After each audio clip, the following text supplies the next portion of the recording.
Ghana is set to export human resources, particularly in education and health sectors, to Jamaica, under a new special bilateral partnership between the two countries.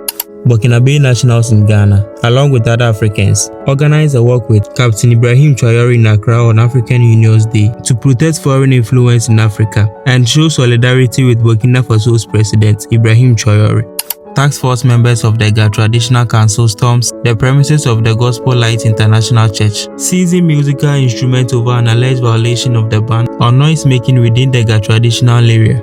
The GPRTU urges the general public to report drivers refusing to cut fares by 15%, and there will be sanctions for those who do not adhere to the 15% fare reduction. The Foreign Affairs Minister, Honorable Samoku Jeto Ablakwa, paid a visit to the SDA Senior High School student, Susie Pinaman in London, and has confirmed her surgery scheduled for next month. Ghanaian actor Kwadwo Nkansah claims an unknown man bribed him and his crew to stop shooting the Ibrahim Traoré movie with $20,000. He also promised them more if they stop. However, because of the love he has for the military leader of Burkina Faso and Africa, they will shoot the movie regardless.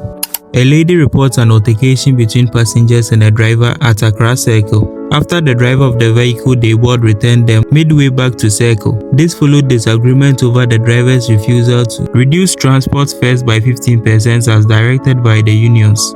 The driver hit and killed the motorcyclist, but refused to stop after hitting the rider. Honorable Kennedy Japan arrived at the scene moments later and discovered the lifeless body of the victim. He then initiated the chase after the driver and eventually intercepted the fleeing driver and handed him over to the police for further investigations.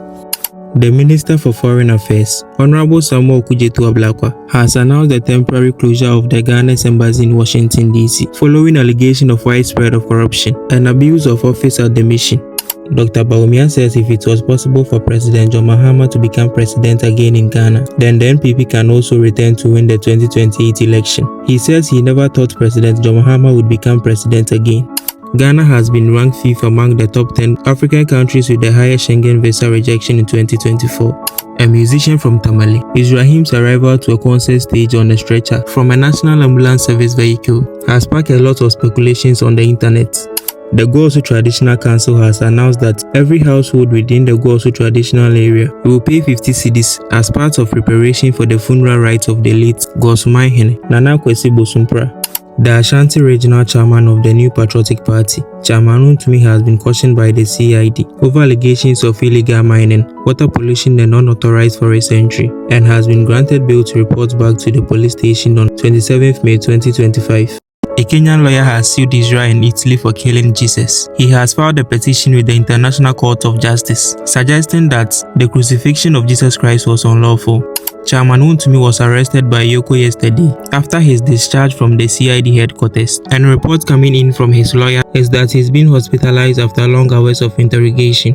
Zimbabwe President Emmerson Mnangagwa has signed a controversial bill requiring all motorists in the country to buy a radio license before acquiring vehicle insurance. The new levy means motorists will pay $92 to listen to radio in their vehicles. A middle-aged woman was apprehended in the market for allegedly selling fake Dettol after she was found to have mixed an unknown liquid substance into a bottle and labeled it as Dettol. A UPSC Junction taxi rank driver reportedly drives back passenger from her destination to the pickup point over her refusal to pay the old transport fare following an intense confrontation between the two over 15% reduction on transport fares. President Ibrahim Traoré urges Burkina Faso scientists, doctors and engineers who are living in abroad to return back to Ouagadougou to help build the country with him. The KMN Kumasi MTTD has deployed officers across major roads in Kumasi to enforce compliance with the recently approved transport fares. A new team has been assigned by the Foreign Affairs Minister, Honorable Samuel Okudzeto Ablakwa, to manage operations at Ghana's embassy in Washington, D.C., and it is expected to resume work on 29th May 2025. The minority members of parliament yesterday staged a walkout from parliament and marched to the office of the Economic Crime and Organized Office, EOCO, to protest Chairman Untumi's detention.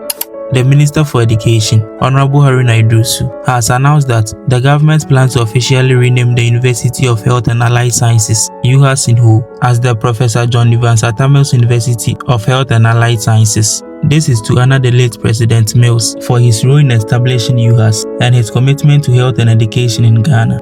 The government has declared Friday, June 6, 2025 as a statutory public holiday to mark Eid al-Adha as an important occasion on the Islamic calendar celebrated by Muslims worldwide. Fire ravages room at J. Nelson Hostel at the University of Ghana campus after a forgetful student reportedly left an iron on floor whilst gone for lectures.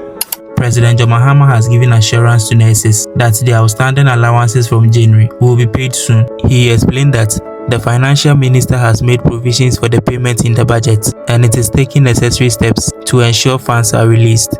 A pregnant woman was overflowing with gratitude to President John Mahama after being charged 10 cedis for her maternity bill, despite receiving comprehensive treatment and a range of medication, describing the experience as a huge relief.